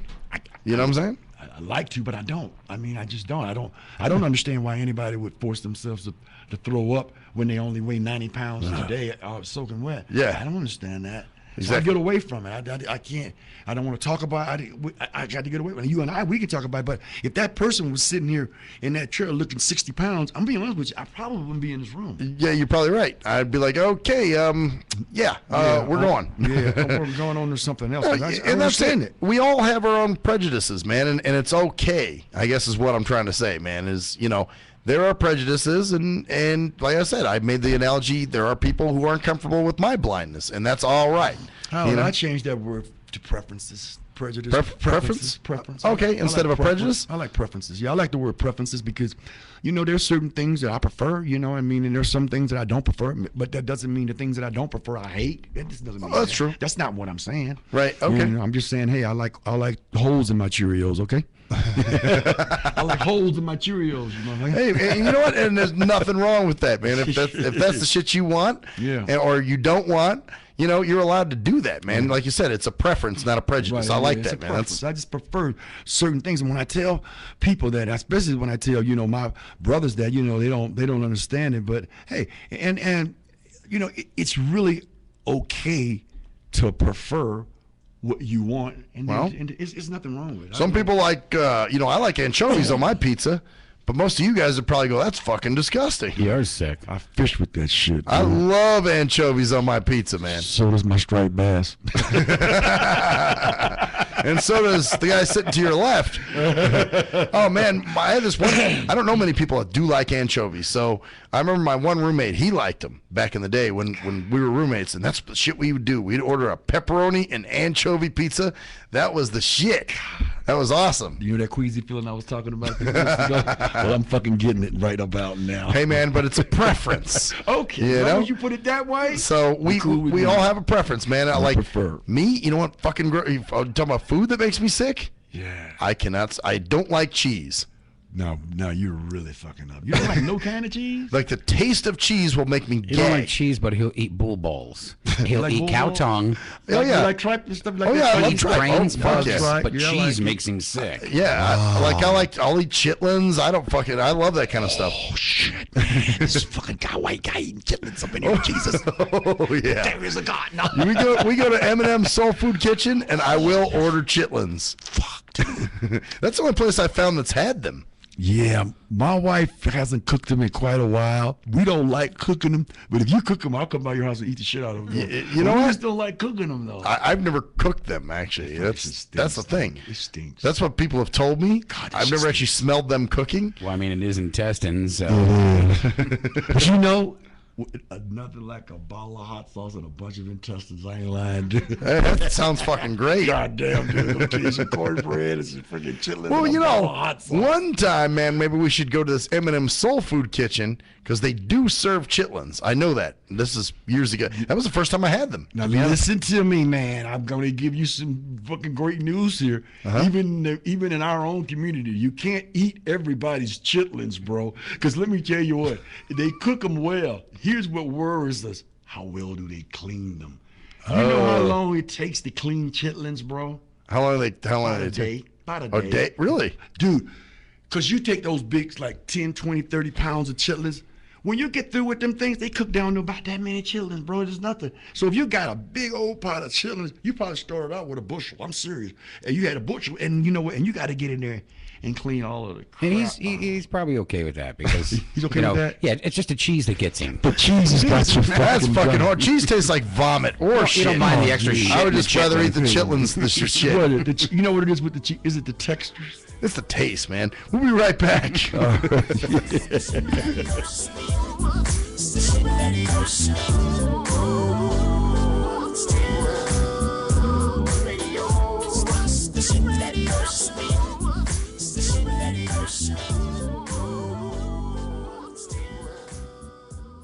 If you're a fan of hip-hop and R&B, join me, the Bruh Ren, for a full non-stop hour of back-to-back slappers. That's back-to-back slappers. Where the playlist spans from genres like R&B, soul,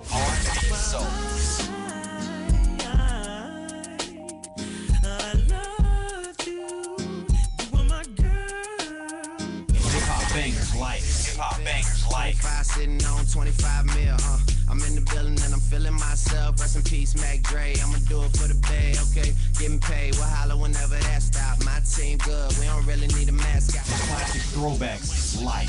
Well, I'm peeping and I'm creeping and I'm creeping. But I damn near got caught, cause my beeper kept beeping. Now it's time for me to make my impression felt. So sit back, relax, and strap on your seatbelt. You've never been on a ride like this before. Every Friday night at 9 o'clock Pacific Standard Time. And Saturday at midnight Eastern Standard Time. Only on the Tough Love Show on JNJ.FM. Hey, most people don't plan to fail, but a lot of people fail to plan, and it really don't have to be like that. What you know about an IRA or a tax-deferred 401k? What you gotta pay to the government? Ever heard of a tax-exempt retirement? That's info most folks don't know. What you gonna do if you live too long? What you gonna do if you die too soon? Can your spouse afford the house? Will your family go bankrupt if you get sick? You got a plan in place to cover medical debt? I'm not talking about Advil, I'm speaking on long-term ill. You ever seen a bill from that home where Big Mama went to live? It's like $73,000 a year. How you gonna pay for that? How you gonna pay for that? How you gonna pay for that? How you gonna pay for that? You work hard every day, but you really don't like it. You're looking at a retirement crisis. Got a good education, got a good job, got the age and the time, but still got robbed in 2008 when the market crashed. Wanna tell your boss to kiss your bus pass, but you can't cause you upside down and your savings on life support right now. Said you can't cause you upside down and your savings on life support right now. So you wake up in the morning and you put on your game face. Then you run out the house late, headed to the same place. On the bus like I'm stuck in your core like I'm stuck. What you need is a solution, more income and less confusion. What you gonna do, where you gonna go, who you gonna talk to get the info and get money. You can talk to me, you can talk to me. We got what you need, or you can join the team. Build yourself, then build your wealth by sharing what you learn with somebody else. Each one, teach one how money works. Stay compliant so nobody gets hurt. Move like a union, be ambitious. We all independent, follow the system. Move like a union, be ambitious. We all independent, follow the system.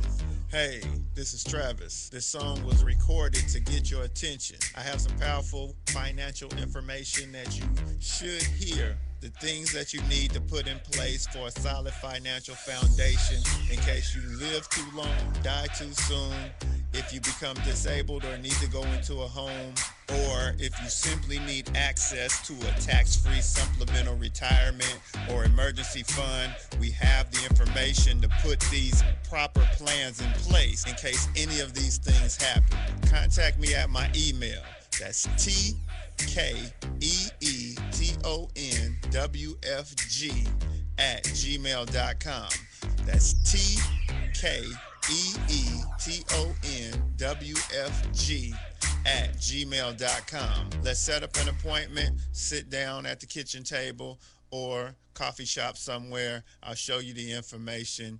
If you have the need and the means, let's get it done. Or if you're looking for a business with a great compensation plan and a proven system, you should join the team. I know this business isn't for everyone, but it's one of those rare situations where if we all follow the system, it can be a win for all involved. The companies win, the clients win, or the families win, the brokers win. We're entrepreneurs, we're our own bosses. Everyone is a broker. We can make good money and travel around the world on the company's dime.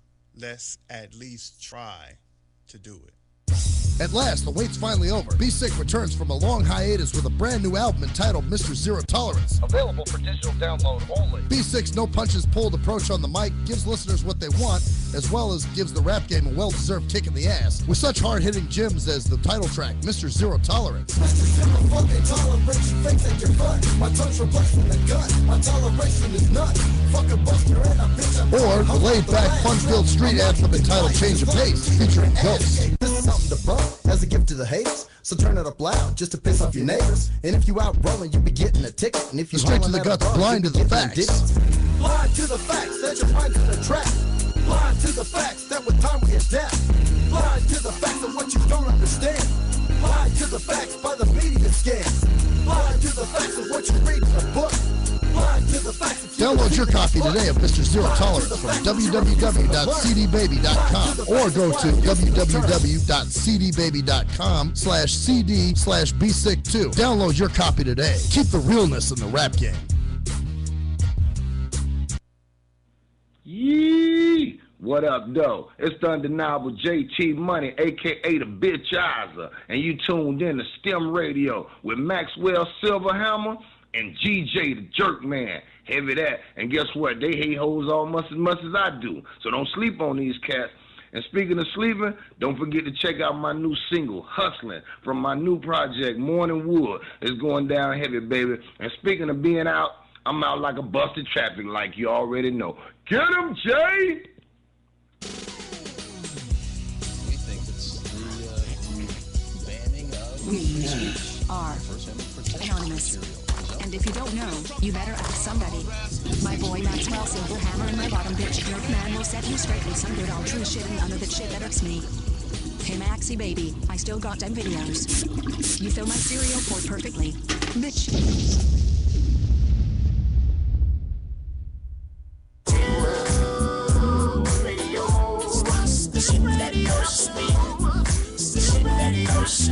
Back to the STIM Radio Show with the man behind the mic who wears shirts you can't tell he slopped his food up on, Maxwell Silverhammer. That's probably, you know what though? It's probably the best kind of shirt for me to wear, just for that reason, so I don't spill shit on it. Slicker than snot, dude. Yeah, oh man, that's the way you gotta have it. It's a sweet snot-looking shirt right there. I mean, I could drop all kinds of shit on this and be like, people are like, I can't see it. I can't see a stain. And you're right, you could not tell.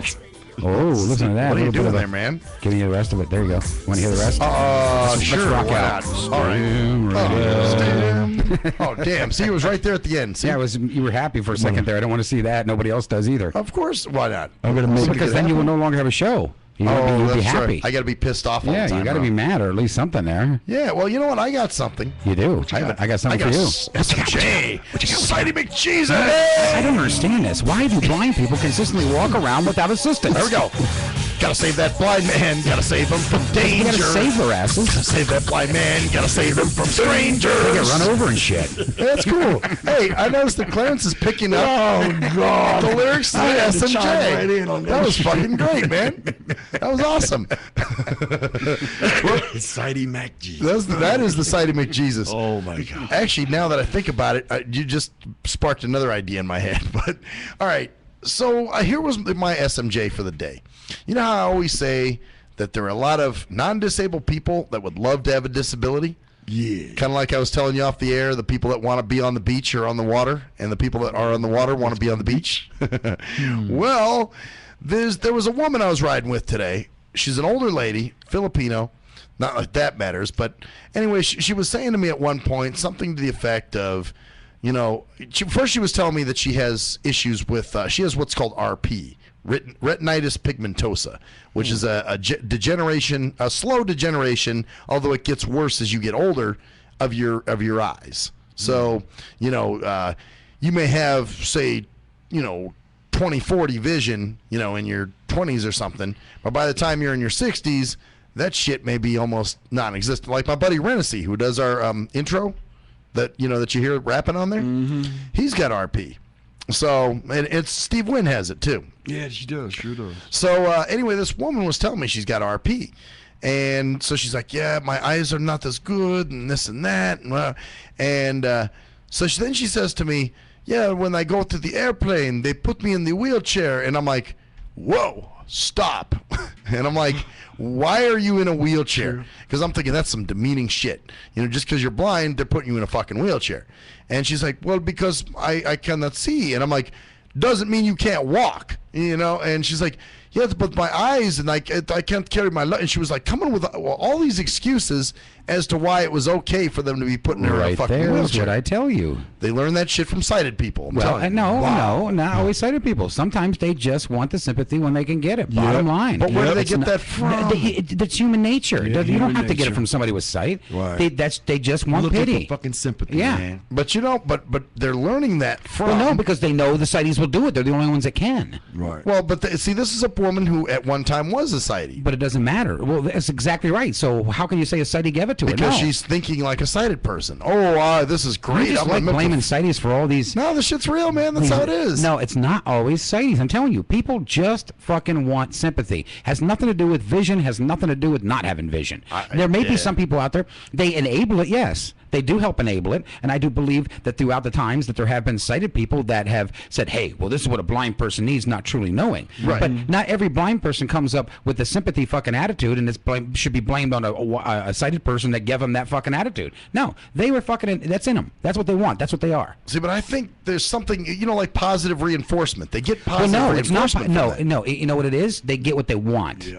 They kind of get what they want. Because, you know, here's the thing: is that people can go out and portray anything. I've seen it. You know, I got a job in the medical business. You know, I do EEGs. I'm an EEG tech, and I work with the people who are neurologically fucked up. And I'll tell you this because this is such a good point. Let me tell you, people come into my clinic, and I'll tell you something, man. These people are old. These people are so sick, and they have earned the right to come into my clinic and bitch and complain. And you know what? They don't. Let me tell you what. A guy, fuck me, come in, 40, 50, had a small neurological problem, fucking on a cane, get a walker, and I can guarantee you when he gets to his car downstairs, he jumps into the front seat, goes home and plays a game of basketball. These men and some of these people, they whine and complain and they have no reason to. And then I think about two of my dear patients. I tell you what, if I could tell you their stories, you would cry. But these ladies, all they can think about, Maxwell, is all of the good things that are happening in their lives. They never fucking talk about the bad. Then there's these fuckers that have no sympathy driven. Fucking sympathy driven. This motherfucking guy comes into my clinic one day and acts like he's fallen. You know what I did? I stepped back and let them. I didn't do that, but I should. That's what you wanted to do, right? But there are people. But you got to admit, there are people that enjoy their newfound disability. Well, that's what we're saying. It has nothing to do with sightedness. It has to do with they just, and like I said, I'm not saying that every single person out there has not been, you know, that some of them haven't been like, trained to think, well, hell, I just do this and the sighties will take care of everything. But that's not exactly just a sighty thing. I mean, it depends on the person. You, on the other hand, are not like that. So no matter what sighties have said to you, what have you done? I do what I want to do. Right, because you know what? Because Max, you're an independent person. You're independent. Yeah. You know what? And you don't want that tag. I fucking hate that. You wake up every day trying fucking your best to shake that tag. Yeah, exactly. I don't want that behind me at all. So then right there, you answered the question the thing I just said. So obviously, it's not in you to do that. So if it wasn't in them, no sighty was going to make them do it either. It's in them. They allow it to happen. I think. Well, there you go. I think it's a two-way street. Yeah, that's what I'm saying. It is a two-way street. So yes, they enjoy it and they love it, but at the same time, something has to start that positive reinforcement. Well, it's like a dog. You know, if you have a puppy and you keep letting it chew fucking shoes, eventually it's going to chew some of your brand new shoes. And if you don't smack its ass, you know, it's going to okay, I got new shoes, and it'll keep doing that. Right. You know, and sighted people with the way we are, we don't want to get ridiculed for letting a blind person run into a fucking wall. So we'll run up. Oh my God, you need help. You need to.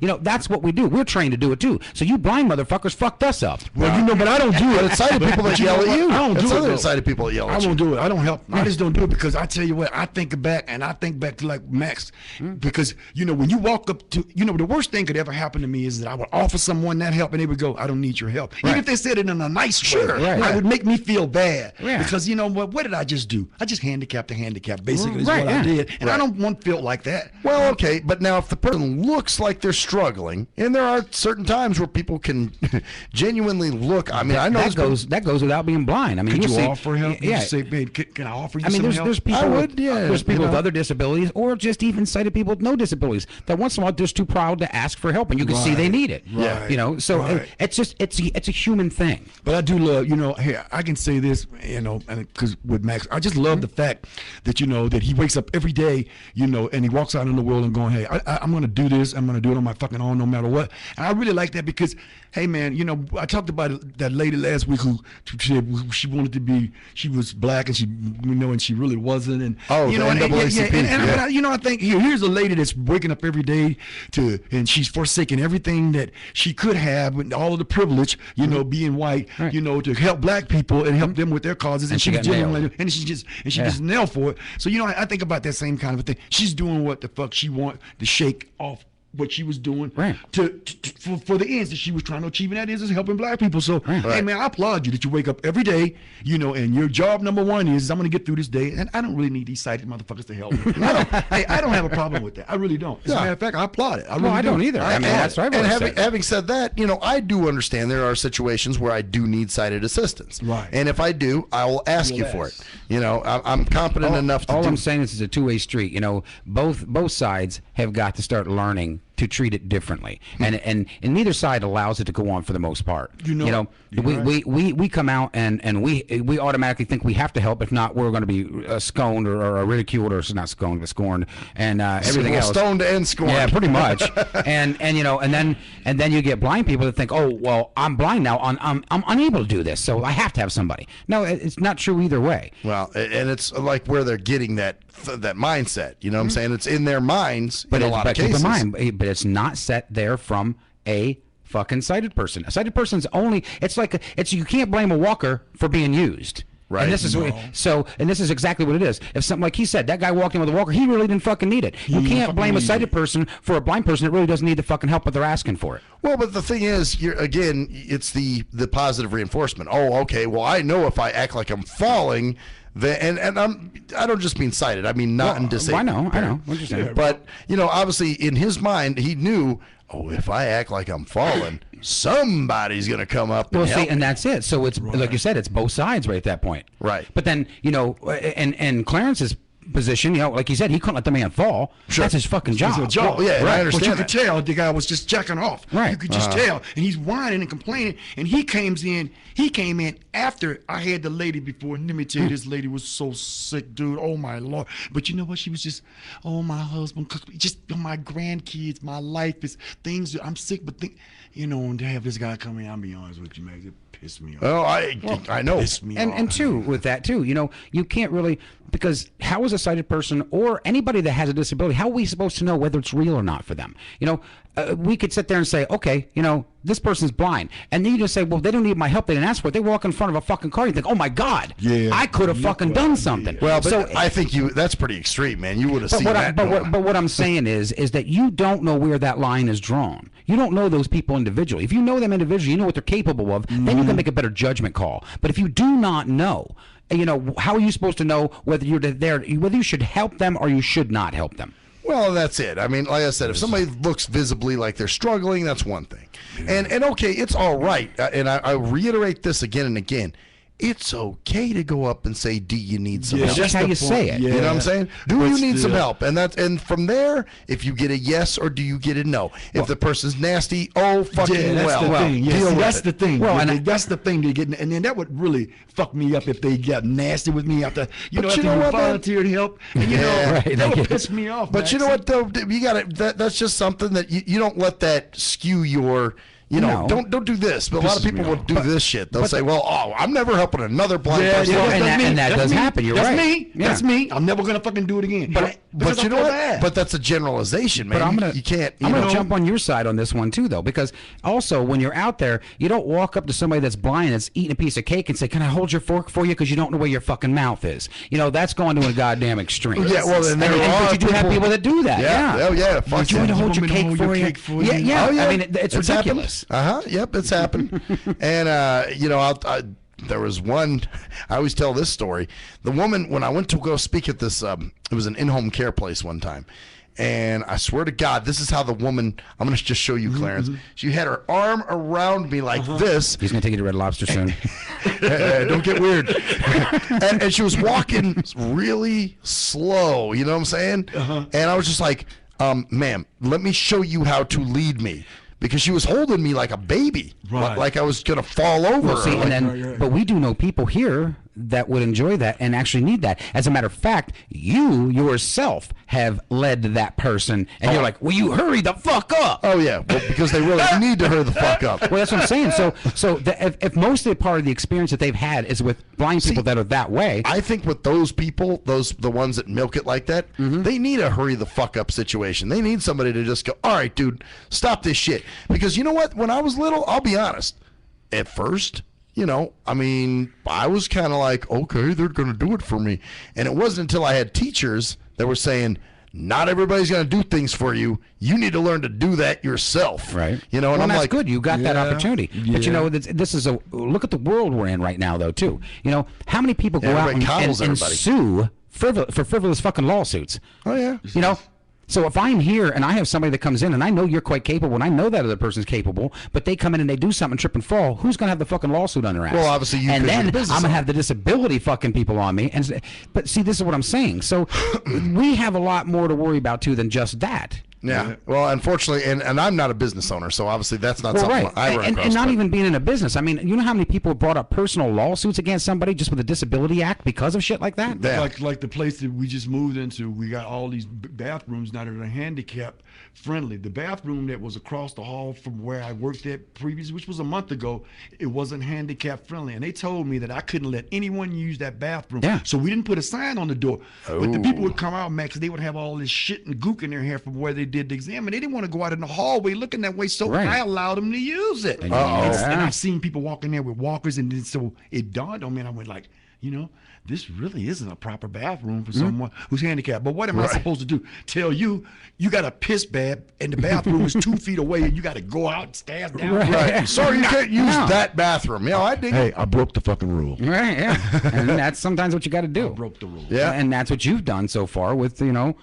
what you do. Bottom line. I mean, I'm not going to sit here and tell you you're fucking amazing. You're a fucking normal person. Right. Bottom That's line. what I do. Mm-hmm. But the problem is not a lot of people think like you, and there's where the problem falls in. And there's where you get your SMJs. It's from people that are, you know, from both sides of it, the sighted and the blind that are milking it, and the sighties that are fucking letting it, allowing it to happen. Yeah, or that are doing it to begin with. Right. You know, and like I said, there's nothing wrong with asking, hey, do you need some help?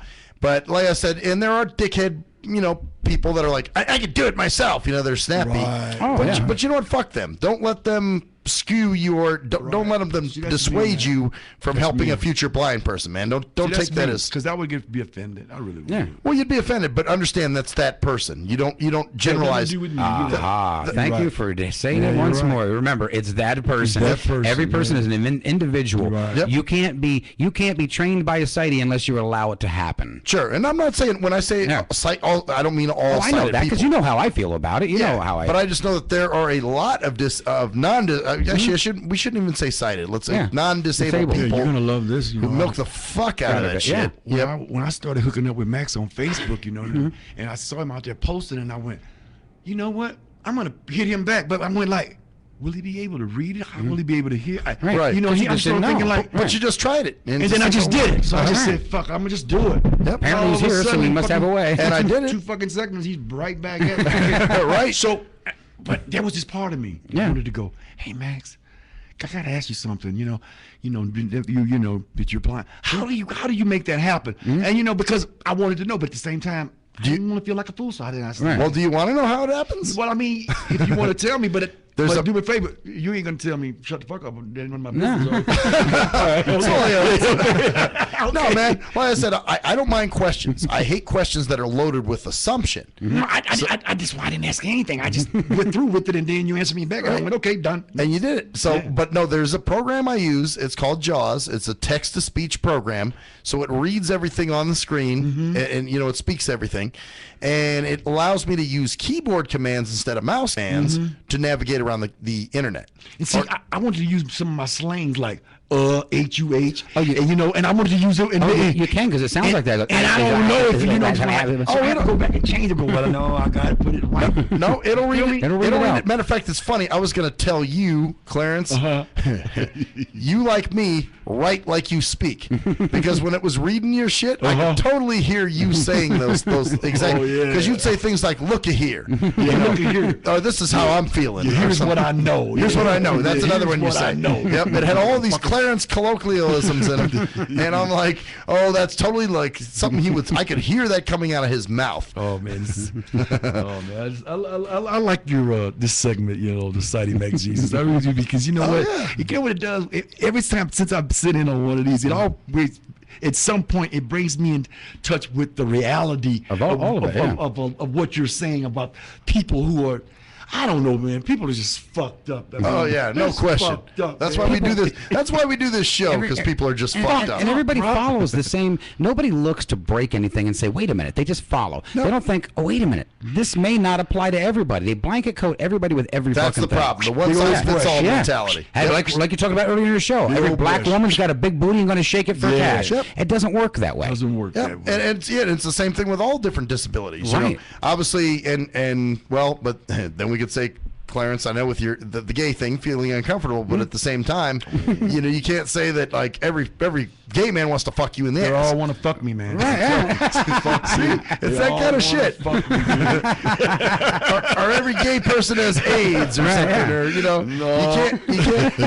just can't generalize. That's funny shit. That's what I thought when I was a kid. At the same time, you have, we all have our fears and we all got fucked up hang-ups, things. Well, look at me just the other day. I mean, I'm a fairly intelligent person. Okay, I get a call. Clarence doesn't know this, but I get a call the other morning. My internet was off, so I called up the service provider, and get this shit. They turned off my internet because someone called in and said I was deceased. And they turned off my internet. And for a split second, I said, I'm not deceased. I don't believe so. I'm standing here talking to you right now. She goes, well, we've got your obituary. And for a second, I'm a fairly intelligent man, but I thought, wow, am I really dead? Because you just don't know. The fact you questioned the fact of your mortality there. Is this fucking heaven? Yeah. I thought, wow, because I've never died before. I don't fucking know what it's like. Yeah, so, is this the other side? I mean, is it the other side? There's a fucking mirror of the same damn thing? I don't know. I'm going to play that song by Moody Blues, The Other Side of Life. Yeah. That's your song, man. And that's it. You just don't know. And there are times, but you got to snap back and realize what is real and what is not, and realize that not everything that you're doing or seeing or feeling is the way it should be, like I said with you, with all the blind stuff and that. It doesn't have to be that way. Nope. Don't you feel like, though, today, that everything good is bad and everything bad is good? Well, that's an old song. Yeah. But I think it's really that way. It's more so today, yeah. Everything's very contradictory. It's like the things that one time were taught were horrible for you are now wonderful. Yeah. And yet the things that were wonderful for you are now taught, stay away from those. They're bad. So, I mean, look at this. Then one time everybody used to say, hey, what's up? Then it went to, what's up? Then it went to, what's up? What's up? Now it's went to, zup. I mean, pretty soon we're going to be going, ugh, ugh. We're going to be back to fucking caveman talk. Oh, yeah. People are just degenerating. They're just not, with all this technology and everything, you thought it would have improved people's lives, but it really, truly has not. It's dumbed us down. It's really dumbed us down. That was one of my rants, if you remember. Well, I don't know if you saw that one, but that was a thing that I was talking about where, it's actually taking us back to caveman days, even with the rate of technology that we have. You know what I'm saying? I think about this right now. Okay, we know that the world economy right now is in the shitter. We see all this stuff going on. What happens tomorrow if we all wake up and China, every major bank has collapsed across this country? We have now went further. We are now worse off than our predecessors. Than our fucking caveman, our caveman ancestors, because they could at least go hunt food. They could grow food. They could do this. They could do that. We can't even do that now. Just look at Greece, son. That's us, and look at Greece. That could happen here in America. No doubt about it. We stop fucking writing these checks, man, that we can't cash. And like I'm gonna tell you, man, I don't talk about Trump, but Trump is right. China, they fucking sticking and ramming it right up our ass, and we're letting them do it. We're letting over. We're like putting our mouths around the desktop, going, "Go ahead, ram it in." Oh yeah. But anyway, I'm excited, Max. Thanks for letting me sit in, because I'm gonna tell you what, I'm excited to do our show in 2 weeks that we're gonna be doing. We'll be doing that shit. And you guys just do one next week when we're next week, but we could go a 2-week special coming up. 2-week special coming up. Guess what, man? I'm Maxwell Silverhammer. Who are you, man? And my name is Clarence Harris, also known as Nunuts. I'm GJ, gonna help every blind motherfucker I see jerk, man. And that's the story there, bitches. See ya.